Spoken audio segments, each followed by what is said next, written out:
I don't even know. Does this Oh, make I could noise? do like. Shut up! Are you Tuvan throat singing? You know, That was fucking rad. Okay, podcast is over. That's all we needed. Yeah.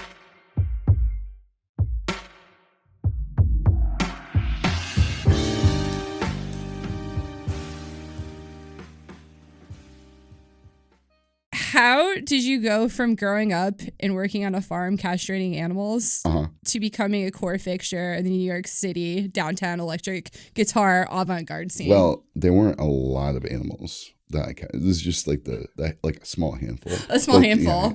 Not literally like what you castrated. I think like the answer is like growing up in Rhode Island and having access to like the Providence Public Library, which is like a beautiful institution, and it had so many amazing things. It was like a room 4 times the size of this room, just dedicated to scores. Wow. And it had 3 piano rooms, and you just like sitting there with a piano plunking through the scores. And they had like, I don't like a hand, like 5 or 6 John Zorn records that I got my hands on when I was I shouldn't have been thinking about Ganrio Island at that age. I should have been thinking about like rock music or something.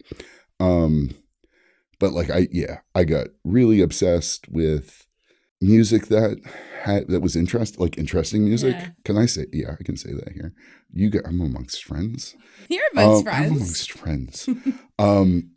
So I went to the University of Rhode Island on like nerd person scholarship, and I was plugged into the music education. And day one I showed up with my euphonium, and they're like, "Your main ensemble will be marching band." I was like, "Oh no, this is a mistake." So they had a classical guitar. So I'm like, "Okay, can I do classical guitar?" It's like, well, yeah, I guess. And then, cause they're, the University of Rhode Island's like a football school, and the music program there was super lame. No offense if you're going to URI there, or whatever. There was a guy, Matt Rosiero, I was there with, and we both got the idea to like drop out and go to the community college. Okay. So I went to the community college, and the professors there were like, first of all, way better than URI. Second of all, I'll give them the Pesky challenge against anybody that we had at William Paterson. Really? Like, for real. The jazz guy was like, "Okay, this is jazz. You're going to do unaccompanied rhythm changes in all 12 keys, 2 keys a week. You have to sing the melodies. You have to play all of the voicings on the piano." And then like the theory teacher was this lady from New England Conservatory, and walked me through like a bunch of like the counterpoint, the species counterpoint, and then like, towards the end, she was like, "You're really into this. You can teach a couple of classes." And I was like, "Oh, we're doing like pastiche work and like collage stuff that Zorn was doing with like index cards." So I did like a whole thing on like his index card system that I had like this was like Providence Public Library had a copy of the first Arcana, and there were like liner notes, and like the internet was maybe a bit of a thing in 98. Yeah. So like resources were hard to come by, not like now. And I just needed to get out of that area. And my wife and I were like, well, we could move. And there was a guy named Rhode that she wanted to study with for percussion, who ended up retiring before she got there. And then, so we decided William Paterson, because I wanted to study with Guitarist, because he was teaching guitar there. Yeah. According to the website, he was not teaching guitar there. Yeah. It was like, oh man, I really want to get into like post Coltrane, like Liebman type stuff, like harmony. And then I get there and they're like, "You want to play some bossa novas?" No. Please. Wait, so I didn't realize you didn't spend all 4 years there. So you transferred. I was on the extended college. Okay. Yeah, it was my first. I did a year at University of Rhode Island, and then got a gig on a farm, and then did this community college of Rhode Island. Shout out to Steve LaJoy if he's out there, amazing jazz professor. And I went there kind of full time, kind of half time while working, and then And then I went to William Paterson for 3 years. And then I went back to get my teaching degree or to get my teaching certification. So yeah, I'm all colleged out. You're all colleged out. I actually, this is a perfect segue because you just mentioned we all came up through William Paterson together. That's Right, how we know each other. And you kind of hinted at this with the Bossa Nova. No, you're going to play Bossa Nova. So looking back at the heavy emphasis on like tradition, academic rigor, like different professors were a little more strict on the traditional stuff than others, but I think you and I can both agree there was definitely like a traditional part of William Paterson. What did you have to actively unlearn once you were out in the real world? I mean, like most of what I play now is more in the like modern chamber music world with my guitar quartet. But like I'm still I'm not very good at learning.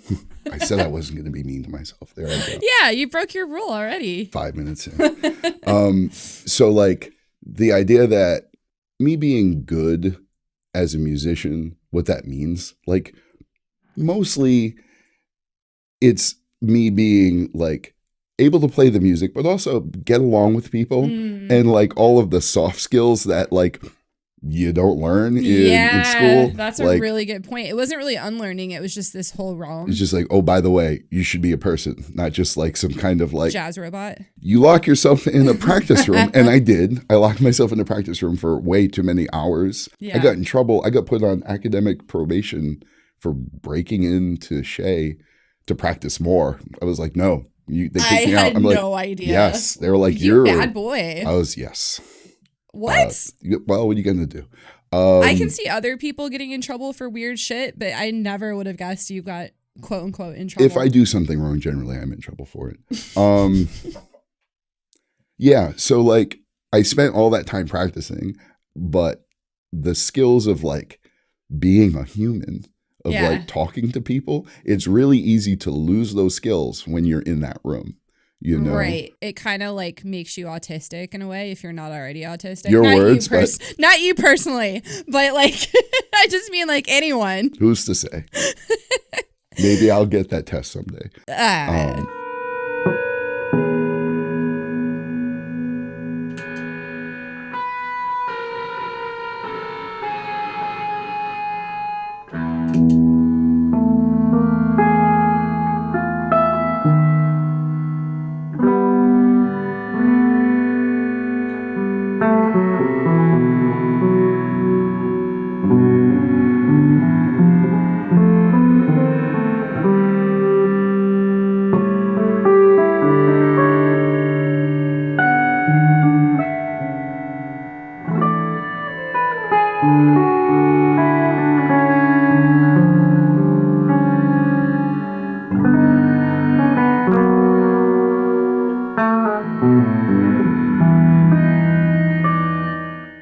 Okay, so you had to learn soft skills. I think the biggest, like for me, the biggest thing that I had to learn was like, oh, we have to do taxes. Yes. Like, how did we not learn how to do taxes? Yeah, there's so many things that like, you know, like I have no interest in trying to right the wrongs of the secondary, post-secondary education system. No. But like, if you get me in a room with a beer or two, I got opinions. You have thoughts. I have thoughts. Yeah. It was just all the shit you can write off too. Like I had to learn that years later, but I was such an idiot. I'm like, I have to do taxes as a jazz musician, quote unquote jazz musician. I don't know. So I didn't have to unlearn anything really either. I think I had to, definitely soft skills. That's a really good one. I love that. Well, I don't love soft skills, but I love that you recognize that. Because, you know, like coming out of like the guys that I play with, you know, they're all conservatory trained classical musicians. And like there are definitely like guitarists that have, you know, crazy skills and they can play the Barrio sequenza. But can they like, do you want to be in a room with them for the time? And also like maybe playing the Barrio sequenza and grooving or being able to play in an ensemble like are not transferable.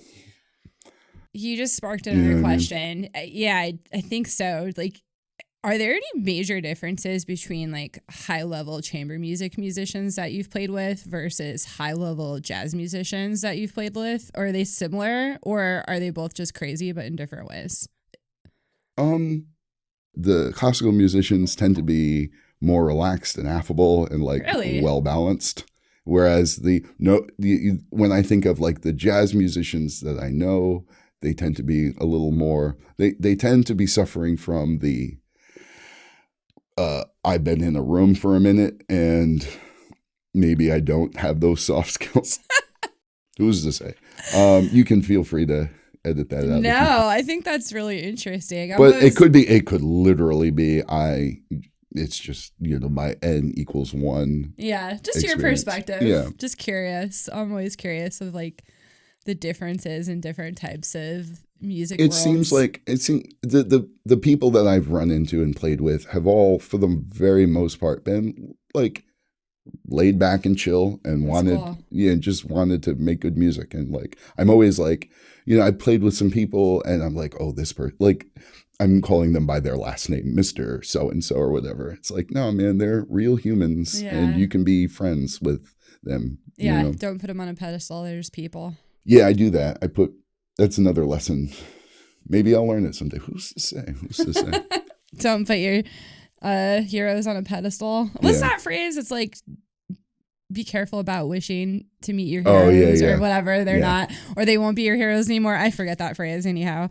So speaking of awesome people you've played with and chamber music kind of feel, I guess you could call it. You've been a long-standing member of the electric guitar quartet Dither, featuring you, Taylor Levine, James Moore, and Brendan Randall Myers. Right, yeah. So I want to know, what are some of your favorite composers that Dither has worked with? Oh, man. I mean, like, we're really lucky to play with we've asked people to write for us. We've, people have reached out to write for us, and then like our friends have written for us. And like, man, I mean, like, I love my friends, Lainey and Yasha. Come on, Lainey, if you're out there, you guys rock.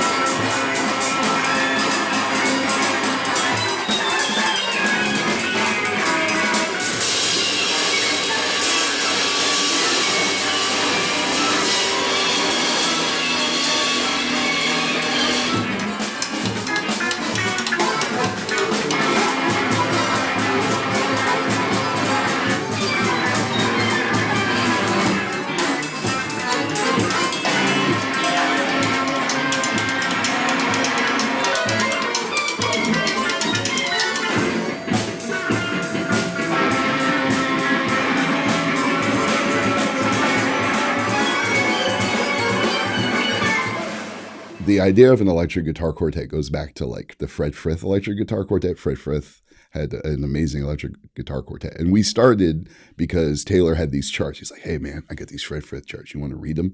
I was like, yeah, of course I do. So one of the guys in Fred Frith's guitar quartet, Nick Didkowski, and he had a band called Dr. Nerve that like I found out about on a listserv in the 90s. It was like weird, angular, like punk jazz type stuff. Yeah. And I was like, oh, what does that mean? And I found some and I was like, oh, this is the greatest thing ever. And then, Nick had like a trio with Kevin Norton and Dave Ballou called Zinc 9 Psychedelic. And we saw them a couple of times and just be like, wow, this guy's really cool. And like, yeah, he wrote us a piece. And that was super cool to play. And like Nick is like a guy that like, I don't know, just like hanging out with him has been cool. Nice. Just in general. Cool. I know you've also played John Zorn's music. You were just mentioning John Zorn before. What was that like? Intense. Tell me more. Scary. Yeah. Scary. So he was conducting you, right? Well, we worked so we did like a bunch of game pieces of his at first. That was like the first thing. James did, Zorn wrote like a series of pieces for guitar for Eugene Chadbourne. There were all these graphic scores called the Book of Heads. And then like James like, hey, I got a quartet. He's like, oh, and then so eventually we got our hands on the game pieces. And again, this is like, 19-year-old me knowing that I'd have like the literal paper game pieces was just like, this is. Yeah, after everything you mentioned before. Like literally Island. just like, combing libraries. A little bit. Yes. Yes. And, we rehearsed, we learned the stuff and we went to the Stone, to rehearse with him, and just him being like, that's exactly what should never happen. And just being like super intense and like breaking us down and like, but then to build us up. And like, he's really good at that, like, the psychological portion of like getting his instrumentalists to do what he wants them to do. Like he's like a master at that. Interesting. Yeah. So is it cool? Yeah, it's cool to have had done it, but like I definitely spent more than my normal Tums budget. Like, oh my God. You know what I mean? Yeah. And like I've definitely, names won't be mentioned, but there have been people who have been like, oh, you played with Zorn? It's like, yeah, I've never played with him. And, that's kind of, might be too intense for me. Yeah. And it's like, whoa, because, that like, whatever. So I'm just curious. So you said he broke you guys down, but then built you up. Yeah. Like, tell me more about that process. Oh, this was he like a minute ago. crashing? No, it was just being like, I think his words were, that's the kind of thing that should never happen. A lot of it is like, group dynamics. Are you making eye contact? Are you communicating? Are you building towards something? Are you leaving like this like dead energy? Yeah. And like, we were. And he called us out on it. And he's not, he's like, he'll call you out on your bullshit immediately. Mm-hmm. And then we got asked to do his, one of his decade birthday parties, the celebration concert marathon-y type things. And like, my wife Kelly came to the sound check, and like right before us, it was hockey. And like, he's just like, tearing into these hockey, the people playing hockey, and like my wife's like, oh geez, Josh isn't going to be able to, if he tears in, and then we did fencing, and and he was like, yeah, that was great. I was like, and then we did an album of game pieces, and then that was a lot of fun. I'm like super, like proud to have like a Zorn album. And and then, he was like, hey, I got these bagatelles. And I was like, ooh, what does that mean? And, it's like, well, it's like the, my brain shut down. That's okay. The band, the quartet that has all Masada? thank you. Yeah. It's like the Masada book, but like, they're like, it's more angular and atonal, kind of coming out of like early 20th century, like Berg and Weber and kind of language. And I'm like, ooh, this is all my favorite things. And, we had like a residency and we booked a gate. So we had like, this was back at the Old Stone when you would do, I think like 2 sets a night, and you'd have like the week. So we had 10 sets. People came out every single set except for the Bagatelle set. It was literally John Zorn and then one of Taylor's friends. And then we played it, and it was like super intense. And like, I think I told you this story. I don't remember. I had my music on my iPad, and the iPad had broken. Oh, I have not heard this story. So like, no. So the screen broke, and it was doing a thing where like the bits and pieces of the glass were touching the screen itself. So it was kind of like jumping around. Oh, so my I'm God. like playing a solo bagatelle for only John Zorn, and my music is jumping around, and it's just like, like a nightmare. It was like a nightmare. It sounds like a nightmare. I wish I had there's going to be a recording of it somewhere, but I would love to hear it. But all I could think of was like, oh, this is not how I wanted it to go. Not the music part, but just the jumping around. So did you go back to paper after that, or did you still use an iPad? No, I just bought a new iPad and got my stuff fixed. And we never played another Bagatelle thing. It's my fault. You blame me. It's all your fault. Probably. Total side note, it was just Mother's Day here in the States. I'm only a dog mom, but I just have to mention this because you mentioned the Old Stone. One of the only personal experiences I've ever had with John Zorn was, I forget which show, Alan would know, we went to on Mother's Day, and he opened the door for us when we came in. Like, no one was there yet. We're like some of the first people there. And he just looks at me and he's like, "Happy Mother's Day." And I'm like, "Thanks." I was like, "You're John Zorn." I wanted to say something like, "Yeah, I love you." But you said happy.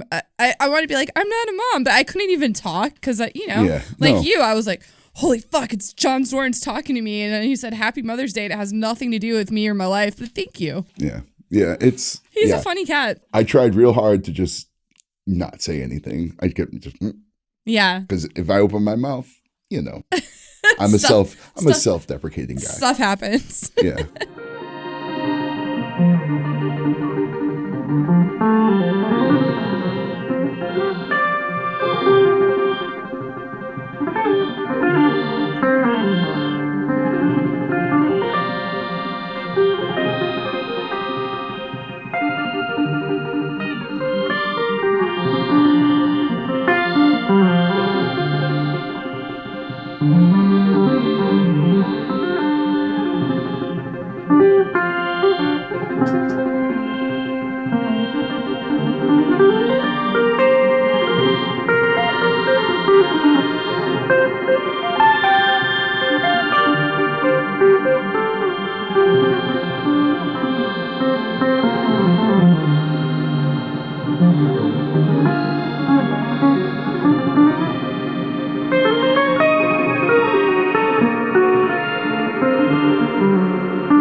I think it's interesting, though, to hear how he leads bands. I saw Masada at Big Ears, and it's been years since I've seen him perform at all, and I forgot all the crazy shit he does, like conducting the band. I was like, whoa, this is kind of jarring when you haven't seen it in a while, so I can only imagine being conducted by him and playing his music must be like. I mean, most of the stuff that we did, the game pieces, were less conducted. We did do Rugby at the kitchen at least once. We did Rugby at least once. And Rugby is like a precursor to Cobra. So it involves like his signs, and there's less rules. Okay. And it's the same idea of like organizing sound of like, do this, when I go like this, and then, you can ask him to do a thing and then he'll cue it. It's like like a conversation with the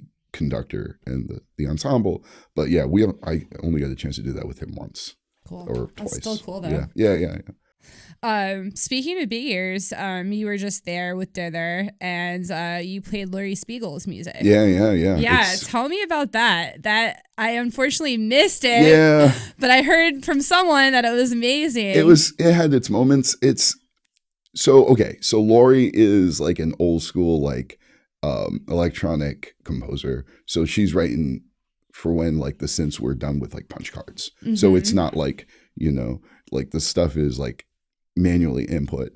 And, when you think about like 70s minimalist composers, I think this is like late 70s, early 80s, Expanding Universe. We covered the album, we're not covered, but like we did a lot of transcriptions from this album, Expanding Universe, which is in this, using these like a 4-channel electronic synth kind of thing.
she's a banjo player, right? Or she plays guitar and banjo. And it's like her trying to approximate the banjo with 4-part synth. It's wild. Yeah. If you've heard, you know, she's like, some of it is more folksy like that. Like there's Appalachian Grove is like, it's pretty obvious, you know.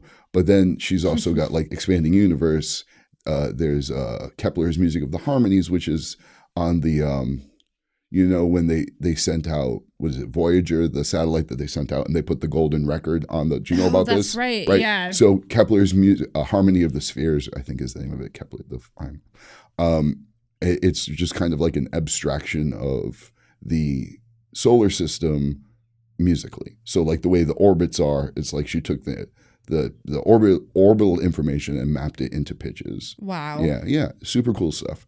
When we played the gig and like that went well, and like the Expanding Universe, all the big droney type stuff, but like there's also like stuff like drums, which are like these like intricate polyrhythmic things, and it was like a huge church, and it's just like playing churches is tough when you're doing like a lot of like loud, dense polyrhythmic stuff, and it felt slapping you in the face. It felt washy. I think the vibe I got was it was a little washy, and you know, like, you know, we've played it. We did it at the Venice Biennial, which was like we did that in October 2025, and that the hall was beautiful. It sounded in Venice. Yeah. As in Italy. Yeah. Wow. So like, if you don't know what the Venice Biennial is, my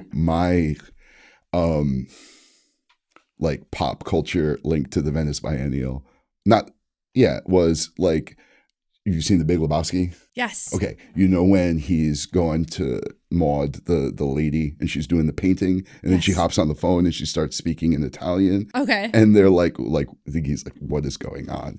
And like, they're talking about the Venice Biennial. Oh. So it's like, you know, the Coen brothers were like, what's the most pretentious thing ever? Venice Biennial. And you played it. Yeah. Nice. So I'm pretty pretentious. I can tell. Yeah. No, I'm just kidding. Wait, so it was in a hall that time? It was like in the concert hall, and it sounded glorious. like the a little different than a church. Although somebody in the some like a stagehand put my amp on standby, so like I get up and I'm like, okay, we're ready to play, and it starts with this real, you know, our set starts with this real delicate thing, and I'm like, there's no sound, so I'm like checking on my stuff, and then I realized it was just like, oh, bing. Yep. Okay, cool. Now that my body's completely flooded with adrenaline and all kinds of weird chemicals, let me just get the pianissimo and just play, you know, this really delicate thing, you know. But yeah. You've dealt with a lot of stressful situations. I think I focus on them. I think they stay in my brain. I think I've also had lots of laid back things. Like we did a piece by this guy, Eric K.M. Clark, and this is an amazingly fun idea where it's music he does sensory deprivation music. What does? Yes. Wait, what? I know sensory deprivation, but if you're music, you got to hear it. Well, you would think. Okay. So this piece is for hearing deprivation. So the idea is you can have a canon in like some kind of rational time, right? Okay. But if you take hearing out, then you can have irrational time canons. So basically what he would do is he wrote one melody and he gave it, and it's for as many guitarists as possible, right? And the melody is just like dotted whole notes tied to 16th notes and just like things played 39 times. And so like it's designed so that you mess up and you kind of start to like, you know, separate. Shifts. Yeah. So, and it's like going to be out of canon that's just like nonsensical from like, you wouldn't be able to do those rhythms any other way. Wait, okay, hold on. Is the musician playing the music sensory deprived? Okay. Or is the audience? Or is everyone sensory deprived? I bet the audience wish they were sensory deprived. No. So like you put earplugs in. Then you got canned headphones and you blasted white noise on your iPod because that's how long ago it was. So you can't, ostensibly you can't hear. You could kind of hear, and there was kind of like some linkage. But the idea is you would get like no linkage. He wrote a couple. One of the Dither extravaganzas that we did a while ago had one for like mixed ensemble that took up the whole space of an art space, and you would like orchestrate the piece by walking around the art space. That was like super cool. Yeah. I'm still hung up on the last thing you said because like I think of like rock shows I've played, right, where I don't have my bass in my inner ear or whatever, and I'm like I feel it, you know, I feel it, but I'm like it just feels so disconnected. Let me link this to why you're talking about all of you got all these stories about being like stressful moments. Do you know what's not stressful? Putting earplugs in, blasting white noise, because then the earplugs attenuate it. So it's like, you know, it's like the brown noise or pink noise or whatever that you put on when you go to sleep. Yeah. It's just like somebody going, shh. And you're just like, none of this, Matt. If I mess up, I'm supposed to mess up. Like, I'm just having fun. I'm just with my homies, playing some angular nonsense. Are you blindfolded? There's another piece where I don't know. I know there's a recording of that on the internet. I don't think there's one, but he has a series of visually impaired. And again, the instructions would be in your ear.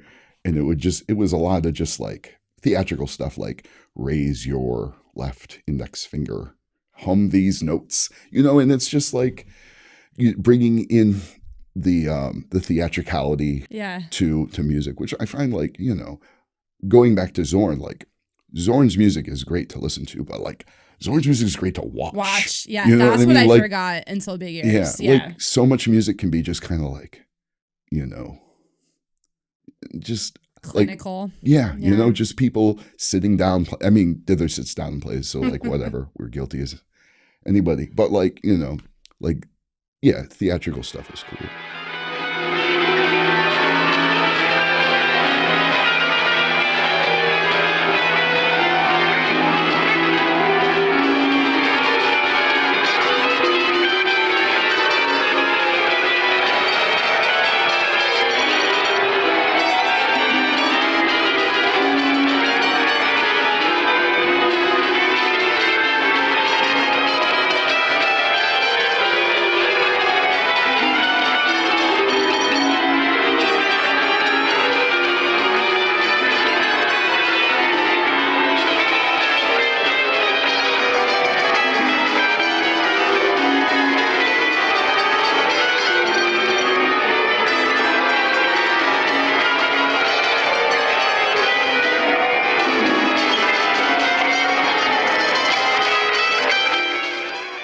Take a total turn from Dither, and I want to talk about, it's been a while, but the $100 guitar projects. And you just did a little Tuvan before. Hey, did you listen to the track? Yeah. So just to recap, and correct me if I'm wrong in my research, but it was 65 guitar players were chosen. Yeah. You were one of them. And it was a single $100 vintage Japanese guitar. Yeah. So like, this is Nick, the guy I was talking about earlier. Nick has, you know, Nick is like, he loves to just text you, hey, here's some nonsense. Here's this crazy like Italian horror movie, or hey, here's this like, you know, what do you think about building this Fender, you know, Princeton clone? Or just like a random joke type thing. So he's texting with this guy, a friend of his in Connecticut, and he's just like, hey man, we need to buy this garbage guitar. And he did. And then like, you know, like there are a bunch of cool people on that, you know, I mean, there's a bunch of cool people and me recording tracks. There I go being, Strike two. And yep. Strike three, you're out. I'm kicking you off the podcast. And thus mote it be. Yeah, and it was a lot of fun. I was I recorded that like with my MacBook using just the microphone of like the you know, and just layering and layering and layering. And then I'm like, well, I guess I can sing. Let me just sing this one thing I do. And then like, you know, I was in sharing a house with Joe Bergen. So like the basement was like lousy with like weird percussion instruments. So I was just like, whoop, bing. And it was, it was cool. I turned it into a tune and then played it with that quartet with Mike Sperone and my friend John Lango and James Ilgenfritz. Yeah, it was a cool song. Yes. So that's you, Tuvan, throat singing. Yeah. How did you learn how to do that? Because that's a talent. So like, okay, so there's the music training that I got when I went to college, right? Okay. And then there's the music training that I got after I left college and was like paying the bills by working at Trader Joe's. So like I'm immune to the cold. So like they'd put me in the coolers and the freezers and I'd just be in there with my t-shirt. And, you know, sometimes it would be like 6 hours of me just being alone, organizing. And so I'm practicing my, you know, like solfege, like just, you know, because like ear training is hard. No one can hear you. Hear me. So I was working on, you know, just like, and it's not even so much like the Tuvan aspect of it, but like Gyotu monks, like the Nepalese, like if you've seen the movie, The Golden Child with Eddie Murphy. Oh yeah, those monks are Gyotu monks, right? And it's like a lot of Tuvan singing involves like ditching the fundamental and just hearing the harmonic. I can't really do that, but I can do the singing the note and then it pops just the one harmonic, you know, like like that kind of thing. So freaking cool. So I learned that in the milk cooler, and I learned there's like a Bill Hicks who's a comedian does a thing where he does like a cricket sound by whistling, and I can't do it now. Look at all these people on the internet watching me. Pressure. I don't get it, but anyway, I figured out how to do it. That's so cool. And I left the cooler and just walked around Trader Joe's making these sounds and just watching people just like, you know, just. You find the fun. You find the fun where you can.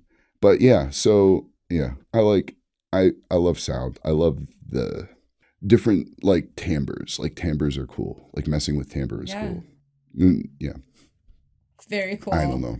No, that's awesome. I feel like the first Tuvan throat singing I ever heard was on like a Bela Fleck in the Flecktones album or something. Do you know that there's a documentary called Genghis Blues? You know about this? No. So the dude who wrote Big Jet Airliner, the Steve Miller song, this is blues guy Paul Pena, and he taught himself this Tuvan throat sing. He was like this blind blues guitarist.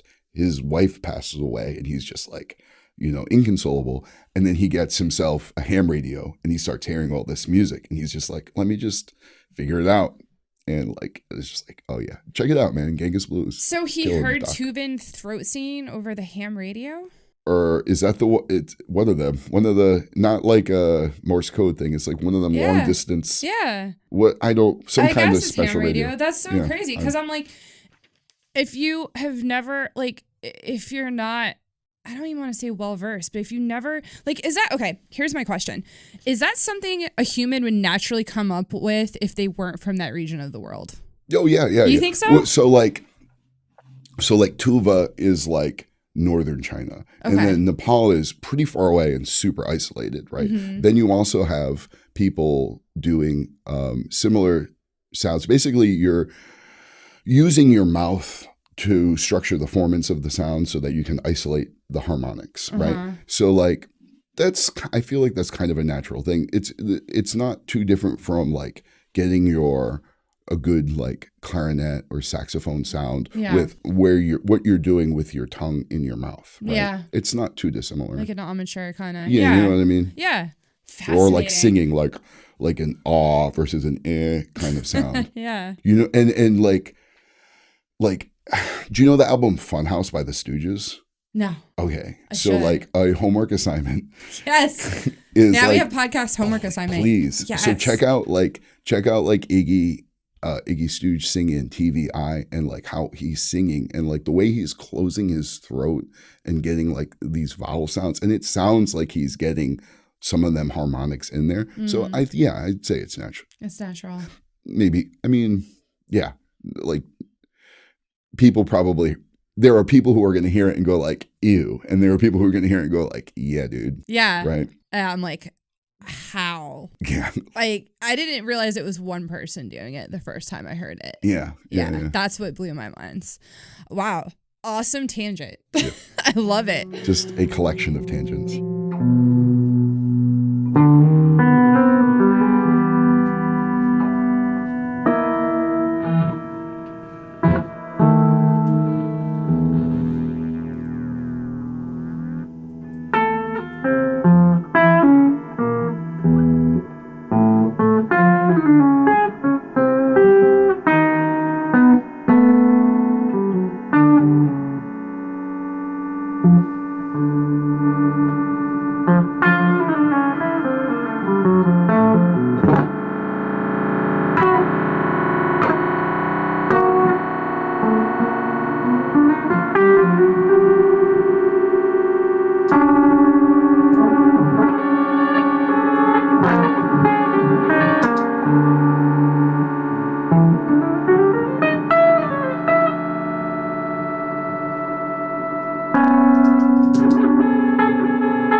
So we were talking a little before the podcast Okay. at a Jersey diner. Like you do. Got to do it. You're a teacher in Newark, New Jersey. I am a teacher in Newark, You New are a Jersey. teacher. I want to know, and I don't know, you can tell me if you deal with improvisation at your grade level. You do. Okay. Yeah. So I want to know, what direction do you see the younger generation coming up now? Like, are they improvising? Like, are they searching for new sounds? Are they imitating what's come before them? Are they Tuvan throat singing on their own? Like, what's going on out there? I mean, like, okay, so you're talking about, how do I say this? Like sample size is going to take a lot of things. You're going to have to think about sample size. I have about 500 kids in my building. That's not a lot of humans. Mm-hmm. You know what I mean? Yep. Like, I don't have a lot of kids who identify as musical, Okay. if that makes sense. Totally. You know what I mean? And what grades are you teaching? Pre-K 3, so 3-year-olds to 8th grade, which It's is a wide range. It's a wide range. Yeah, a lot going on. And you know, like most of the people I know who are musicians weren't like, yeah, man, like I was checking out like Messiaen in 3rd grade. You know, Let's like hope not. I mean, I was down with, I remember my music teacher played me like Holst the Planets in 3rd grade, and I was like, well, this is the greatest thing ever. Aw. But like, I think kids are open to stuff, and I'm definitely hearing young people coming up. I get to do a lot of playing of composer, like college composer music. Like Dither does a lot of stuff with NYU, and we've done stuff with like Princeton and other schools that I'm blanking on because I'm old in my brain. And it's interesting to see how they're, you know, the stuff that they're bringing in. And, you know, a lot of it is like, hey, I just found out about, you know, this thing that everybody already knew about, and I want to do this. It's like, cool, do that. But sometimes it's like, you know, kind of newer type stuff that I don't know about. And it's like, oh, okay, this is interesting. Like, what kind of newer stuff? Oh, I'm not going to remember names. Like pop music, or are you talking about jazz? There was somebody at NYU, and they were super cool. And I remember it was not, I'm going to use the word jazzy, which is like in the most terrible sense. Okay. Meaning it was like, I don't know, tertian harmony with rhythms, ? But they had lots of, their solution to timbral assignation. In other words, like, how do you want this to sound? You know, like when you look at like a Bach score, it's just notes. There's no like, and even if it's like an organ piece, there's no like, well, what stops do I use? Right. It's just dots. So like when you're like writing for like electric guitar quartet, we have like, you know, a whole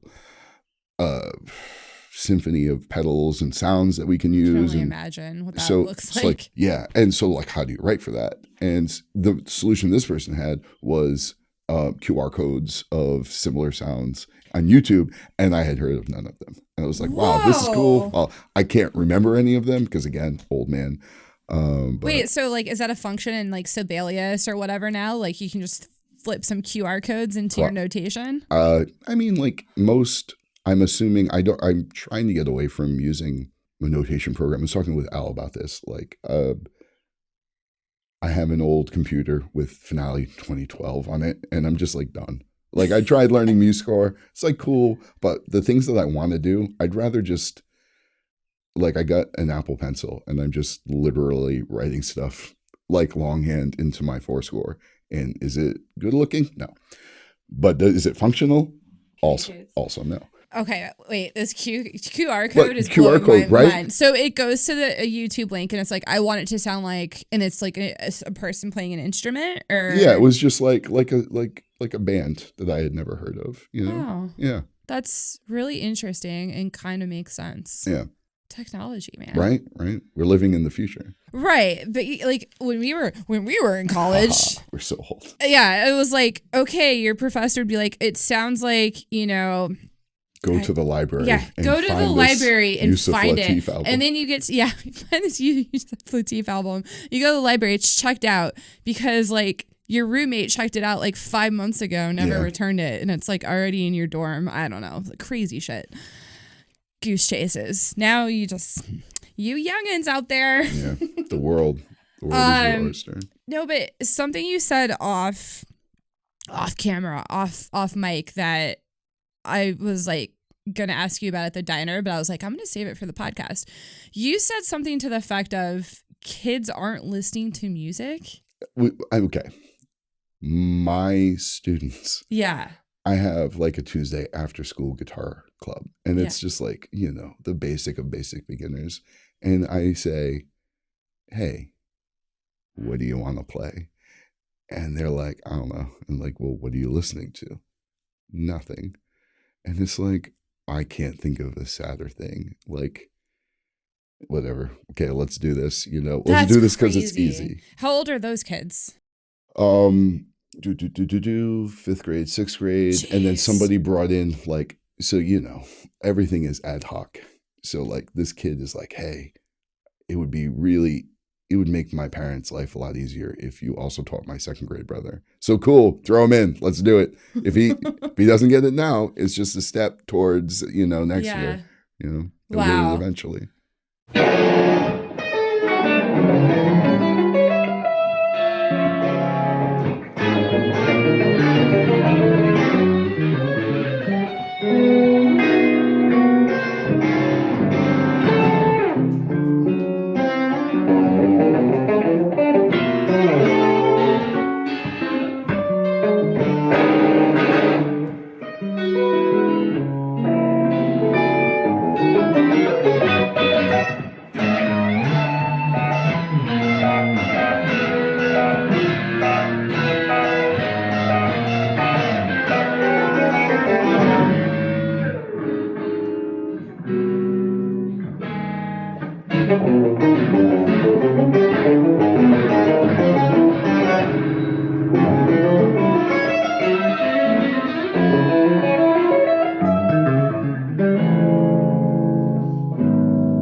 Guitar was my first instrument, and I was terrible at it, and my teacher put me to bass.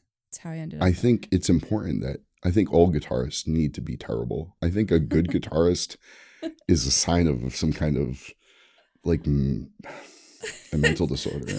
You know what I mean? Like, yeah. It's the instrument of the proletariat. It's a punk rock. It is, and that's what all I wanted to play was rock. And I just remember I wanted to be able to play the songs I heard on the radio, and all the songs I heard had guitar. Yeah, not so much anymore. Yeah, so I can't. It's hard for me to imagine like students that age in a group being like, I don't know. I'm afraid that music is becoming poetry in the sense that everybody writes it and nobody reads it.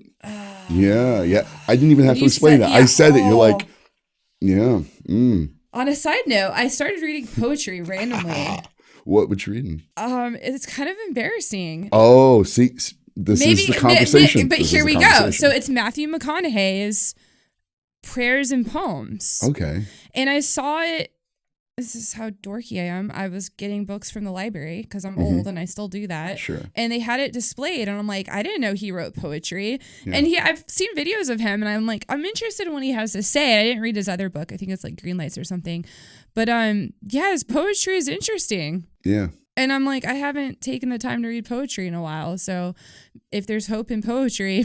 Yeah. But it had to take someone like Matthew McConaughey. Maybe you know what? When is Matthew McConaughey's Quartet playing the Blue Note question mark? Right. What's the Blue Note? The Village. The New Stone. The New Stone. Don't, come on, man. Okay. So the New You want to go on a New Stone rant? The New Stone. I just love pictures from the New Stone and like, cause I like Twin Peaks and it has the same, like, have you seen the red curtains of the, yes. Yeah. I'm not deep into Twin Peaks, but yeah, I know what you're talking about. Yeah.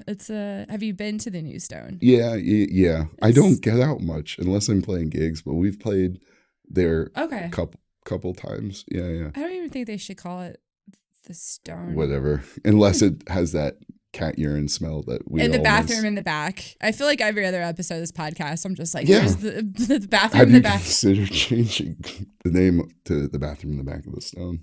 Oh, man. For the podcast? Yeah. I loved hanging out in the basement of the old Stone and just that I didn't know they smell. had a basement. Oh, yeah, they did. Yeah. And then there was like the wall that was just had the big hole in it and just be like, this is it. This is exactly what I thought. It was like, like seeing movies about New York, like being not even anywhere near New York and being like, New York is gritty and it's Scorsese and it's all these things. And then like, you get there and then maybe in like 2003, there were parts of it that were like that, but the Stone was very that. Yeah, and the smell. I was telling you off mic, I was in Boston for my job and I went into an Irish bar. I'm using air quotes. It was not an Irish bar. I wanted real Irish food. I did not get real Irish food. But anyhow, it was a real bar. And it had that smell. This stale beer, like urine, just the bar smell that just slapped me right back to like the Lower East Side 20 years ago. Oh, man. And I was like, damn, I kind of miss it. But goddamn, it stinks. Yes, definitely. I was like, this isn't in New York anymore. I'm sure it's there, but not where I frequent. I remember when I first started going to shows and playing shows in the city, like I was obsessed with taking pictures of the bathrooms because they would just be like covered in band stickers and graffiti and just being like, this is art right here. Forget what's going on in the museums. Like this is it. And yeah. Like whole conversations between two people written on the walls, maybe more than two people. Yeah, it's a mess of. It's like the jungle, like just things growing, just violently growing, like the Werner Herzog explanation of the jungle, how it's all death and this. It's like that. It's just takes over the mirror. Yeah, everything. Now it's just all QR codes to scan while you're in the bathroom. Hey, can't go to the bathroom without your phone.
Sensory deprivation thing. I'm gonna research that because that's the weirdest thing I've heard on this podcast. I have off mic stories about some of those. I have off. You sure you want to be off mic for this? There, yes.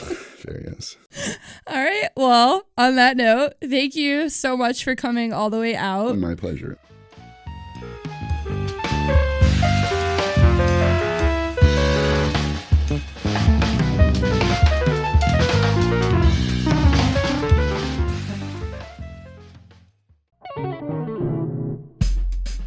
If you enjoyed this podcast, please visit birchgrove.io. It's the home base for our record label, Birch Grove Media. You could buy a vinyl record or a digital album and sign up for our newsletter where you'll receive notifications about future events and releases. Also visit podfuelmedia.com. I'm one of the owners of this company, and if you like how this podcast was produced, we do that for our clients: audio, video edits, syndication, consulting, and startup for a new podcast. So book a call with us and we'll get your podcast going right away. You can also go to buymeacoffee.com/birchgrovemedia and leave us a tip if you'd like. Thank you very much.